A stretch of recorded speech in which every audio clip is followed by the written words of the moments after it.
तो आज का चैप्टर का नाम तो है traditional handicrafts and fine crafts, fine arts. तो यहाँ पे हम जो बेसिकली पढ़ने वाले हैं उसको मैं पूरे चैप्टर को 3 मेन टॉपिक्स में डिवाइड कर रखा है। पहला टॉपिक है हैंडीक्राफ्ट, जिसमें अराउंड 9 से 10 जैसे अलग अलग हैंडीक्राफ्ट्स हम सीखने वाले हैं। दूसरा है फाइन आर्ट्स। फाइन आर्ट्स में हम म्यूजिक, डांस, ड्रामा, इन सारी चीज़ों के बारे में पढ़ेंगे। And the third part is about Gujarat, जिसमें हम गुजरात में क्या क्या चीजें होती है उसके बारे में, गुजरात में कौन से आर्ट्स है, गुजरात का डांस फॉर्म कैसा है, कुछ तो आपको पता ही है जैसे गरबा है, उसके अलावा भी काफी ट्राइबल डांसेस है जो गुजरात के, तो जिसके बारे में हम जानेंगे। कुछ और पार्ट है गुजरात का जो आप शायद अभी तक अनछुआ है, काफी सारी चीजें आपने अभी गुजरात के बारे में नहीं जानी है, उन नई नई अच्छी अच्छी चीजों के बारे में गुजरात के बारे में जानने को मिलेगा हमें इसमें। तो third part is about Gujarat. Now before even starting with handicraft, there are some few topics, there are few I would say definitions जो 1 मार्कर है, 1 मार्क की डेफिनेशन से जो आपको याद रखनी है। तो मैं पहले वो 3 डेफिनेशंस के बारे में बात कर लेते हैं। 3 different types of heritages: cultural, material and genetic heritage। इसके बारे में आपको चैप्टर के स्टार्टिंग के इंट्रोडक्शन में कुछ दे रखा है, जिसमें से एक एक मार्क के क्वेश्चन बनते हैं। तो मैंने डायरेक्टली उसको उठा के आपको यहाँ पे दे दिया है।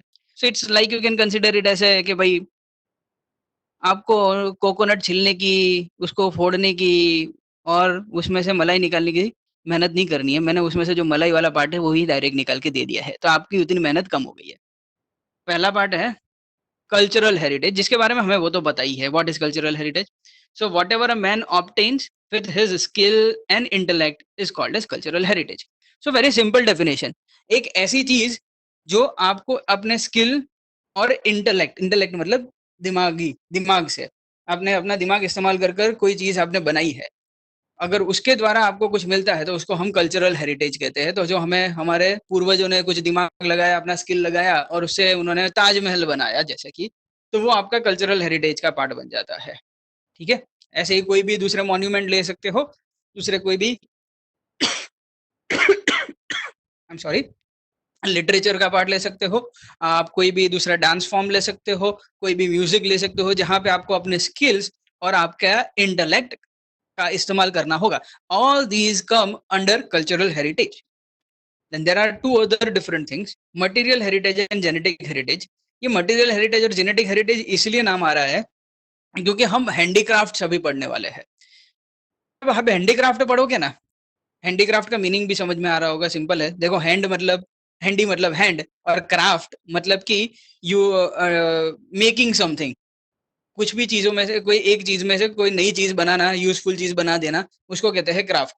तो हाथ से बना हुआ कोई चीज हो तो उसको हैंडीक्राफ्ट कहते हैं। तो हैंडीक्राफ्ट वाला बिजनेस आप देखोगे ना, तो उसमें कोई नया इंसान नहीं जाता है। ज्यादातर क्या होता है, it's usually a family business. Handicraft business is usually a family business. और इसी दोनों हेरिटेज के बारे में यहाँ पे बात हो रही है, मटेरियल हेरिटेज और cultural sorry genetic heritage. Material heritage का मतलब होता है जो आपको अपने पापा, आपके बाप दादा जो भी छोड़ के गए हैं एज अ प्रॉपर्टी। तो estate, property, assets, these are all considered as a material heritage. तो आपको ये सिर्फ याद रखना है only for the exam perspective.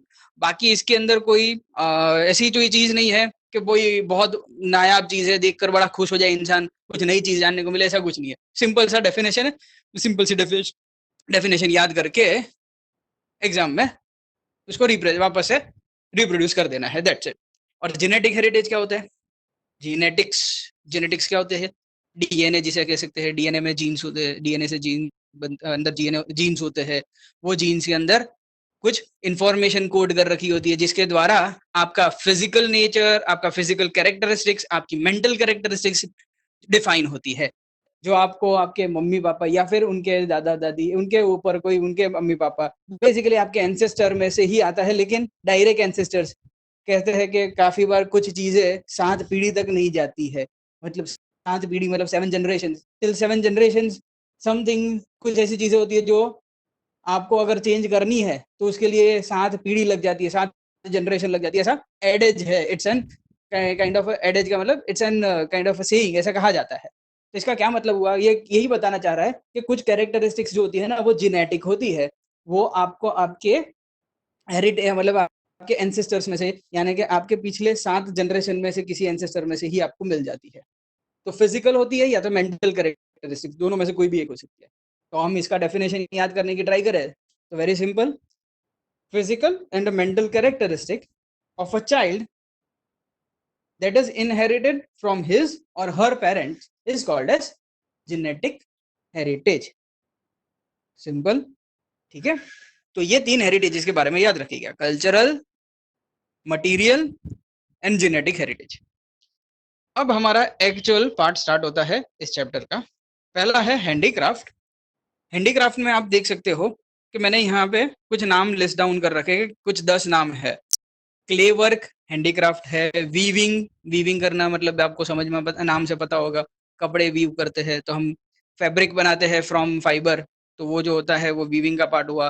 Fibre बनने के बाद हम उसको ऊपर एम्ब्रॉयडरी करते हैं ताकि वो सुंदर दिखे, तो वो एम्ब्रॉयडरी है। लेदर वर्क होता है, लेदर वर्क में आप चामड़े का इस्तेमाल कर कर कुछ बनाते हो, बहुत सारी चीजें बन सकती है।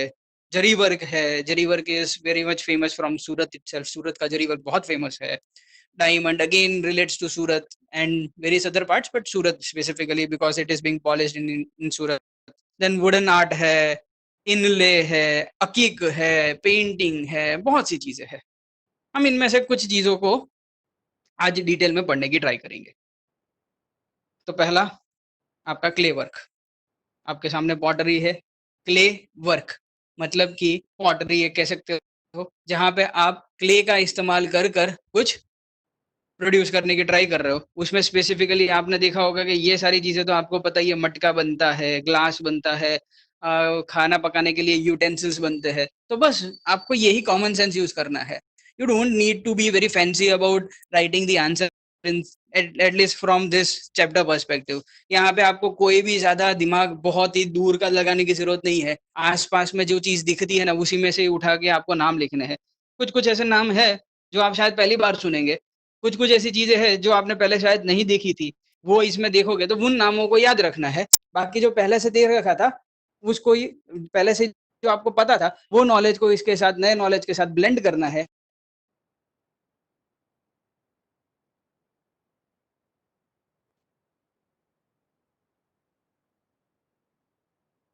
तो क्ले आर्ट में आप देखोगे तो पहली चीज आपको जो पता होनी चाहिए वो है टेराकोटा क्या होता है। टेराकोटा का मतलब होता है अनबेक्ड क्ले, ऐसा क्ले जो बेक नहीं किया गया। तो इसका मतलब क्या है, मिट्टी जो है अभी पूरी उसको पकाया नहीं गया। मिट्टी को पकाने का क्या मतलब होता है, आपने कभी घड़ा बनते हुए देखा होगा तो आपको थोड़ा पता होगा, और नहीं पता है घड़ा कैसे बनता है तो मैं बताता हूँ। देखो क्या होता है, घड़े में एक्चुअली आप जब मिट्टी में से घड़ा बनाते हो वो पॉटर्स व्हील पे बनता है। तो ये Potter wheel is also one of the important part from the clay art perspective, कि हाँ पॉटर व्हील इंडिया में बना था। और वो पॉटर व्हील एक सबसे बड़ा इन्वेंशन कह सकते हो अ, इस आर्ट के एंगल से, क्ले आर्ट के एंगल से हम बात करें तो वो पॉटर व्हील के द्वारा ये हम हमारे सारे क्ले की सारी चीजें बना पाते हैं, यूटेंसिल्स वगैरह वो पॉटर्स व्हील के कारण बनती है। तो क्या होता है जब वो पॉटर उसके ऊपर से पॉटर व्हील के ऊपर से जब पॉट बनाता है, उस पॉट को वो गीला होता है तो उसको पहले तो सूखने के लिए रख देते हैं सन के सामने, और फिर थोड़ा सा सूखने के बाद उसको है ना एक बड़ी से फर्नेस में डाल दिया जाता है, भट्टी में डाल दिया जाता है, बहुत ही ज्यादा हाई टेम्परेचर पे। और जब वो बेक हो जाता है, जब वो भट्टी में से निकलता है तो उसे कहते हैं वो बेक हो चुका है। पानी नहीं भर सकते ना, अनबेक्ड है तो, हाँ यस, अनबेक्ड है तो उसके अंदर हम पानी डालेंगे तो क्या होता है, उसके अंदर से पानी इजीली निकलता जाता है, वो बेक अच्छे से नहीं कर रखा है तो थोड़ा सा कच्ची मिट्टी कहेंगे, उसके अंदर पानी डालेंगे तो वो क्या हो जाएगा, पानी को सोख लेगा और फिर से वो मिट्टी में कन्वर्ट हो जाएगा। तो इसलिए वो अनबेक्ड कहते हैं। तो अनबेक्ड जो होते हैं उसको टेराकोटा भी कहा जाता है। और पुराने जमाने में, पुराने एंशियंट कल्चर से बात करें तो अनबेक्ड यानी कि टेराकोटा के हमें बहुत सारे इंस्ट्रूमेंट्स मिले, बहुत सारे यूटेंसिल्स, बहुत सारे टॉयज और बहुत सी चीजें हमें टेराकोटा की मिली है। तो पुराने जमाने में जहाँ की बात करूँ यानी मोहनजोदड़ो एंड अगेन उसी समय की बात करेंगे, इंडस वैली सिविलाइजेशन से बार बार हम उसी पे स्टार्ट स्टार्ट करेंगे, कोई भी चीज़ स्टार्ट होगी वहीं से स्टार्ट होती है। तो मोहनजोदड़ो और वहाँ के टाइम से बात करें तो हमें वहाँ के टेराकोटा की बहुत सारी चीज़ें मिलती है। क्ले एक ऐसी चीज़ है जो हम कभी नहीं छोड़ सकते। हम जब से जन्म लेते हैं और जब तक हम मर जाते हैं, तो इसलिए यहाँ पे लिखा हुआ है from cradle to grave. Cradle मतलब पालना, हम जो छोटा बच्चा सोता नहीं है तो उसको हम पालने में झुलाते हैं और उसको सुला देते हैं। तो पालने से लेकर आपकी मृत्यु तक आप कंटिन्यूअसली क्ले के टच में रहते हो। कहीं न कहीं पे क्ले यूटेंसिल्स कोई कोई ना कोई क्ले की चीज़ आपके साथ रहेगी। मतलब कहने का अर्थ है कि आपकी ज़िंदगी without clay is not possible. एक एड़ा ही एग्ज़ाम्पल है, आपकी दीवार सामने खड़ी है, it's be made up of brick, brick is made from brick clay, उसकी जो क्ले आती है उसमें से बनता है। तो कहीं न कहीं पे आप डेफ़िनेटली क्ले से इन्वॉल्व्ड होते ही हो। कौन-कौन सी चीज़ें यूज़ होती थी? कौन-कौन सी चीज़ें बनती थी क्ले में से? तो टॉयज़ है, पॉट है, पिचर है। पॉट क्या होता है? घड़ा हो गया। पिचर क्या हो गया? तो पिचर एक बहुत बड़ा-सा जग जैसा होता है, तो जग को पिचर बोलते हैं। तो छोटा जग है तो जग बोल दिया, बड़ा हो गया तो पिचर बोल दिया। ये सारी चीज़ें यूज़ होती थी और ये क्या चीज़ करने के लिए? फूड को, ग्रेन्स को, घी को, इन सारी चीज़ों को स्टोर करने में पुराने ज़माने में यूज़ किया जाता था। क्ले को यहाँ पे भी इस्तेमाल किया गया घर बनाने के लिए। यहाँ देखो बाजू में मैंने कुबास लिखा हुआ है, कुबास के नीचे घर बताया है। तो वो घर आप देख पाते हो तो मैंने यहाँ पे तो मॉडर्न पिक्चर बताया है। ये पिक्चर कहाँ से उठाया होगा तो आप समझ गए होंगे रणोत्सव से उठाया हुआ है। तो रणोत्सव वाला जो पिक्चर है उसी को यहाँ पे डाल दिया।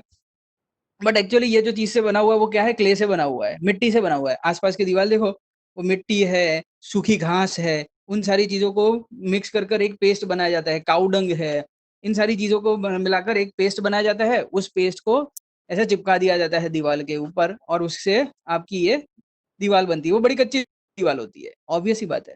बट इस प्रकार से पुराने ज़माने के घर बनते थे, तो कुबास बनते थे इस प्रकार से। रेड पॉटरी हमें इंडस वैली सिविलाइजेशन से मिली है। ये रेड पॉटरी कहाँ से आ गई जी बेटा? रेड पॉटरी का मतलब हो जाता है कि हमने बेकिंग करना सीख लिया है। पॉट जो है वो रेड कलर का तब होता है जब उसको हम बेक कर लेते हैं तो वो रेड बन जाता है। तो रेड पॉटरी हमें मोहनजोदड़ो और इंडस वैली सिविलाइजेशन से मिलती है, तो हमें पता चलता है कि हम सिर्फ़ अनबेक्ड यानी टेराकोटा नहीं, बेक्ड पॉटरी का भी इस्तेमाल करते थे। पॉटर्स व्हील का इन्वेंशन तो मैंने बताया कि it's very important from clay art perspective. कोई मुझे पॉटरी का नवरात्रि के साथ कनेक्शन बता सकता है? अ, कैन एनी नवरात्रि में पॉटरी का होता है? नवरात्रि में ये जो डांस गरबा जो होता है नवरात्रि में आस-पास बीच में माता जी का फ़ोटो लगाकर जो डांस होता है उसमें एक्चुअली माथे पे एक घड़ा रखना होता है। वो घड़ा जो होता है वो मिट्टी का होता है और उसके अंदर छेद होते हैं बहुत सारे।